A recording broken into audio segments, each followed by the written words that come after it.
Para quem tem sede da fonte do Carmelo e se sente chamado a um apostolado contemplativo no mundo, um caminho possível que eu tive a graça de descobrir é o Instituto Secular Carmelitano Nossa Senhora da Vida. Henri Grialou, nascido na diocese de Rodez, na França, em 1894, entrou para o seminário local, foi ordenado presbítero diocesano, mas decidiu ingressar no Carmelo e se tornou Frei Maria Eugênio do Menino Jesus. Quando uma senhora viúva doou o antigo santuário de Notre-Dame-de-Vie aos frades carmelitas, o provincial da região era então o Padre Maria Eugênio.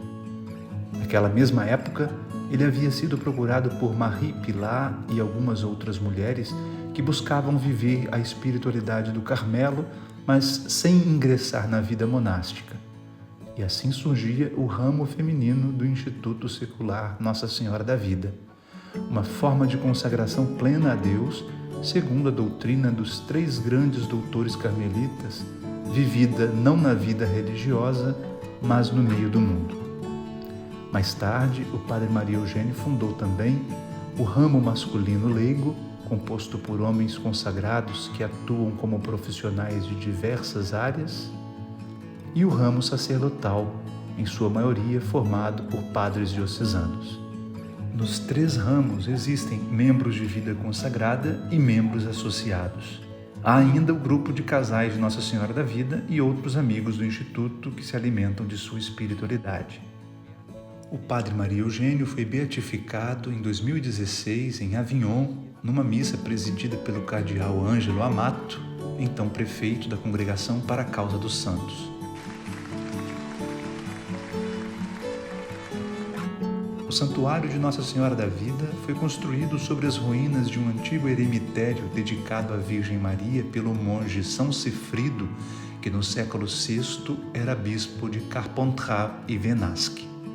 O prédio atual foi um convento da Ordem dos Mínimos, fundada por São Francisco de Paula, até a Revolução Francesa no século XVIII, quando foi desapropriado pela República e vendido a particulares. Aqui se situa também a urna com os restos mortais do bem-aventurado Maria Eugênio do Menino Jesus, onde os devotos de várias partes do mundo vêm pedir sua intercessão. Ao lado da sacristia, os peregrinos podem também visitar o quarto onde vivia o Padre Maria Eugênio com os seus pertences. Foi aqui que ele faleceu em 1967.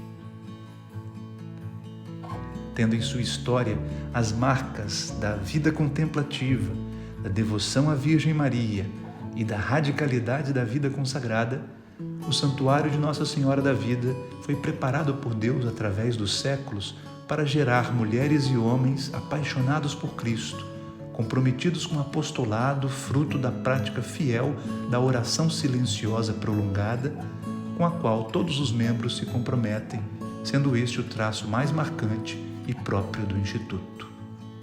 Ao redor do santuário fica a chamada Casa de Solidão. Há algumas outras, na França, na Alemanha, no México, nas Filipinas e no Benin.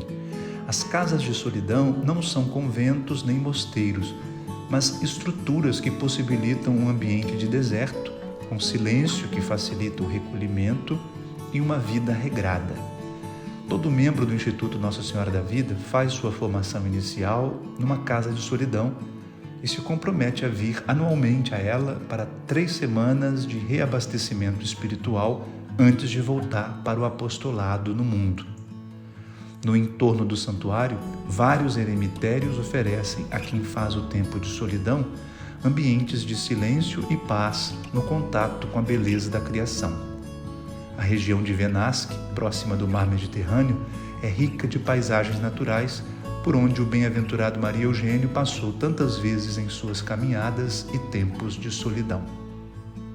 Aos pés do Monte Ventoux, a cidade de Venasque se situa no sudeste da França, na região da Provença, no departamento de Vaucluse. Habitada desde a Idade Antiga, Venasque fez parte dos Estados Pontifícios até a Revolução Francesa. O Santuário de Notre-Dame-de-Vie, no entanto, fica fora das antigas muralhas da cidade, embaixo, no vale do rio Lanesc. Na sede do Instituto há ainda um outro templo bem maior que o santuário. Inaugurada nos anos 1970, com um estilo moderno, a igreja é dedicada a Santa Emerenciana, que no século IV era escrava da família de Santa Inês, em Roma, e, sendo ainda adolescente e catecúmena, foi também martirizada por apedrejamento. Essa devoção surgiu quando o Padre Maria Eugênio se deu conta de que em todo 23 de janeiro, festa de Santa Emerenciana, ele recebia uma graça especial vinda do céu. Sentiu que essas graças eram presentes enviados por Santa Emerenciana e percebeu que ela foi dada por Deus como modelo de humildade para todos os que viriam a ser seus filhos espirituais. Além de professar os 3 conselhos evangélicos, pobreza, castidade e obediência, os consagrados no Instituto fazem também, nos votos perpétuos, uma promessa especial de praticar a humildade. É comum se dizer que o silêncio é necessário para ouvir o coração de Deus. Mas aqui se aprende que na oração encontramos o Deus que também está em silêncio para ouvir o nosso coração.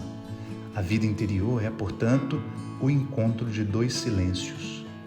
No Instituto se praticam as 2 horas diárias de oração contemplativa, como no Carmelo Teresiano. Mas Santa Teresa d'Ávila determina também 2 horas diárias de recreação em comunidade. Assim, com peças de teatro, conversas à mesa, passeios culturais e caminhadas pela natureza, a vida fraterna vai sendo fortalecida. De um amor apaixonado por Deus, a caridade transborda no amor ao próximo. O Instituto Nossa Senhora da Vida é uma verdadeira escola de humanidade. No primado do espiritual, que seus membros se esforçam para testemunhar, segundo as constituições, vão se construindo laços de fraternidade e amizade, sem os quais é impossível viver o ideal do Carmelo e do Instituto Nossa Senhora da Vida. Na formação inicial também se estuda muito, principalmente o livro Quero Ver a Deus, do Padre Maria Eugênio, além das obras dos 3 santos doutores do Carmelo. Também praticamos aqui o que será assumido na vida cotidiana: confissão frequente, missa diária e recitação da liturgia das horas. Numa civilização agitada e individualista, o Instituto Nossa Senhora da Vida propõe aos seus membros uma vida regrada. A vida dos santos mostra que a disciplina não oprime a liberdade da pessoa, ao contrário, promove seu equilíbrio psicológico.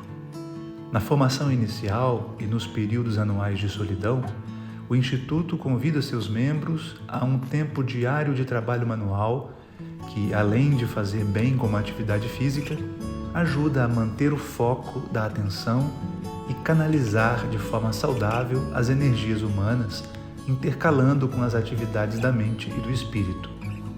O trabalho manual é todo feito em espírito de oração e de comunhão fraterna. Nele, o corpo também oferece a Deus o seu louvor. Além de tudo isso, o caráter internacional do Instituto, com o desafio de uma nova língua e a beleza do intercâmbio cultural, tem feito deste tempo de formação inicial em Venasque uma das experiências mais marcantes da minha vida. É impressionante a força desse carisma, que reúne pessoas tão diversas, dispostas à mesma aventura, formar-se no Carmelo para servir a Deus no mundo. É o sonho do Padre Maria Eugênio, que continua pulsando no Instituto Nossa Senhora da Vida.